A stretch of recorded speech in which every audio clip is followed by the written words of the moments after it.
Everybody, welcome back to the Miami Minute, where we cover my favorite team, the Miami Dolphins, who get a 30-0 victory over the rival New York Jets to improve their record to 10-4. And I invite all the Dolphins fans out there who, I saw panicking quite a bit on Twitter this week to just join me in taking a breath.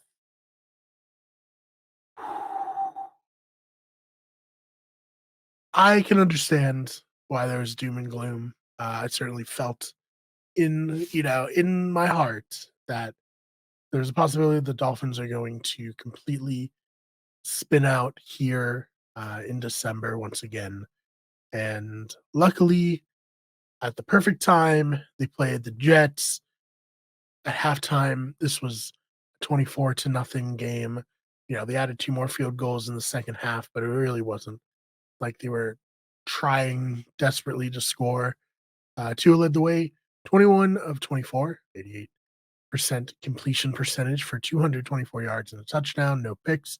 Raheem Mostert had 42 yards on the ground on 15 carries and two touchdowns. And then Jalen Waddle, biggest game of the year, stepped up for Tyreek Hill, who was not in, with 8 receptions for 142 yards and one touchdown. So, really great stuff from Waddle there, stepping in when the team needed him to, stepping up when they needed him to as well. And really, this was a solid offensive game, but a great defensive game. Bradley Chubb had 3 sacks, Brandon Jones 2 interceptions, Duke Riley half a sack, Andrew Van Ginkel half a sack, Christian Wilkins half a sack, Zach Sealer a whole sack, a fumble recovery, almost a touchdown. Emmanuel Ogba, half a sack. So just an outstanding job. No Xavier Howard, didn't really matter. Jalen Ramsey mostly took away Garrett Wilson for the Jets, and then everyone else was able to step up, play their role exceptionally well. So very exciting there for the Dolphins. The Jets, not a great day for them. Zach Wilson started the game. He went 4 of 11 for 26 yards. Then he got a head injury. I've heard conflicting reports. Some say it was a concussion. Some say it was just a head injury. So we'll see there. Brees Hall had 12 yards on the ground for the Jets. And as we mentioned, Garrett Wilson mostly held in check, 3 for 29.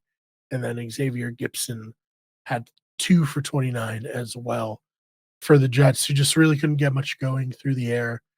Trevor Simeon came in to replace Wilson. He went 14 of 26, 110 yards, no touchdowns, 2 picks. So tough day at the office for the Jets all around. This loss for the Jets, well, I don't believe it eliminates them from playoff contention. It really goes a long way in probably preventing them.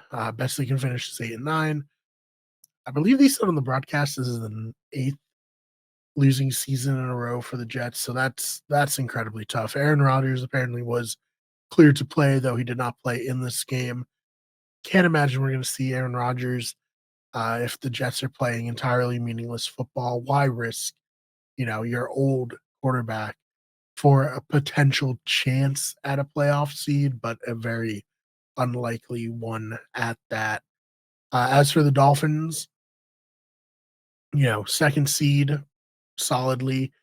They will potentially be in first again, depending on if the Ravens defeat the Jaguars here. That would be very interesting because that would move the Ravens down to 10-4 as well. And then, Chiefs won, they're 9-5. And then the Jacksonville Jaguars would also be 9-5. And who is it? Is it the Browns? I believe it is in the North, also at 9-5, and then the Dolphins at 10-4. So the Ravens would not only have to worry about the 1 seed, they'd have to potentially worry about Cleveland. Not sure off the top of my head of how that, head to head has played out so far this season. I believe the Ravens have the edge, but not sure if they have any games left there. So that'll be very interesting to see. AFC stacked this year.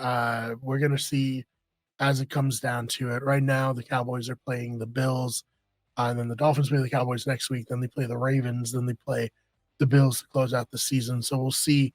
I know a lot of people are worried about those three games, and I think you're right to be concerned because that is a tough 3-game stretch. However, if you're a team that has aspirations to win playoff games, aspirations to potentially go to the Super Bowl, these games are going to be where you show it, where you show that you deserve to be in the playoffs and you deserve to be taken seriously as a contending team. So lots of interesting stuff coming up the next few weeks. This episode probably a little shorter just because the game itself wasn't terribly interesting. Again, 30-0. So Jets just had a terrible, terrible day all around. So if you're a Dolphins fan, let me know your thoughts in the comments down below. Does this win kind of restore your faith in things for the Dolphins? Are you still very concerned of this 3-game stretch? Love to hear from you in the comments. Other than that, please subscribe to the channel if you enjoyed this video. We have sports talk all the time on the channel, not just Dolphins, but sports generally. So please check that out. And the main channel is, of course, where you get everything. This channel is where you get sports, and we have our podcasting channel, Better Radio. Check all those out. Thank you so much for listening, and we will see you in the next one.